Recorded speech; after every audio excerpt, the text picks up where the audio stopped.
කොහොමද ළමයි හැමෝම හොඳින් ඉන්නවද? මම හිතනවා හැමෝම හොඳින් ඇති කියලා. ඉතින් වෙනද වගේම අදත් ලස්සන පුංචි කතාවක් අහමුද? හිතේ නිදහසෙන් හෙට දවස ඔයාට ගෙවන්න ඕනද? කම්මැලිකමක් නැතිව දවසේ වැඩ ටික හරියට කරන්න ඕන නම් ඒ අනවශ්‍ය දේවල් ගැන දුක් නොවි දවස සාර්ථක කරගන්න ඕනද? ඔයාට ලැබෙන කාලය මේ විදිහට මැනේජ් කරගන්න. ඔයාගේ දවස ප්ලෑන් කරගන්න. ඔයාට දවස ඇතුළත සම්පූර්ණ කරගන්න ඕන දේවල් කොලයක ලියාගන්න. එකවර බොහෝ දේවල් නොකර ඉන්න. වැඩ මාරු කරනකොට ඔයාගේ අවධානය වෙනස් වෙනවා. ඔයාගේ මනස අවුල් වෙනවා. එක වැඩක්වත් හරියට කරගන්න බැරිව යනවා. එක වැඩක් වෙනුවෙන් පමණක් අවධානය යොමු කරන්න. අවධානය බිඳ දමන දේවල් ඉවත් කරන්න. මහන්සි දැනෙනව නම් කෙටි වෙලාවක විවේකයක් ගන්න. හැම දෙයකටම ඔයා ඔව් මම කරන්නම් කියලා හිතනව නම් එතකොට ඔයාට කාලය ඉතුරු වෙන්නේ නැහැ. වැදගත් නැති වැඩ නොකර ඉන්න. නිවැරදි වෙලාව එනකම් බලා හිඳීම නතර කරන්න. දැම්ම වැඩ පටන් ගන්න. මිනිත්තු 5න් 10න් ඉවර කරන්න පුළුවන් වැඩ ඉක්මනින් ඉවර කරන්න. ඔයාට අමාරුම ඔයා කරන්න අකමැතිම වැඩ ටික ඉක්මනින් ඉවර කරන්න. කරන්න ඕනම වැඩ ටික ඉක්මනින් කරන්න. ඔයා කරන වැඩේට දීලා තියෙන නියම වෙලාවට නියත වෙලාවට වැඩේ කරලා අවසන් කරන්න පුරුදු වෙන්න. නැත්තම් ඔයාට කවදාවත් වෙලාවට වැඩ කරන්න බැරි වෙනවා.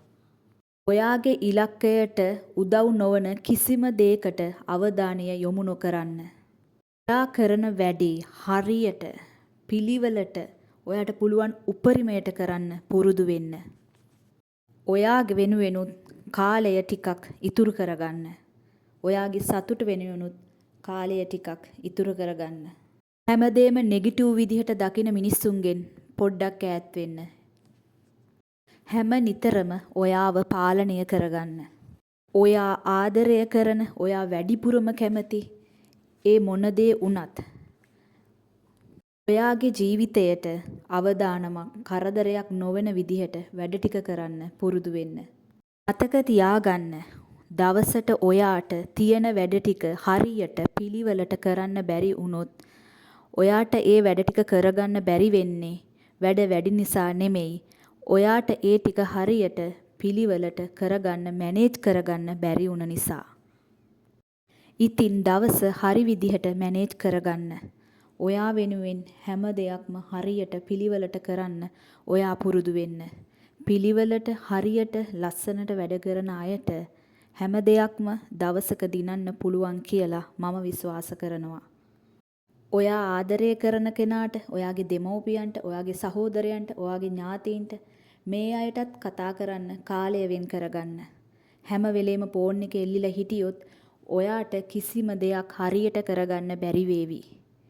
ඉතින් කරන දේ හරියට කරගෙන ජීවිතේ ජය ගන්න ඔයාට වාසනාව උදා වෙන්න කියලා මම ප්‍රාර්ථනා කරනවා. ඉතින් වීඩියෝ එක හොඳ නම් ලයික් කරන්න, කමෙන්ට් කරන්න, ෂෙයා කරන්න, සබ්ස්ක්‍රයිබ් කරන්න.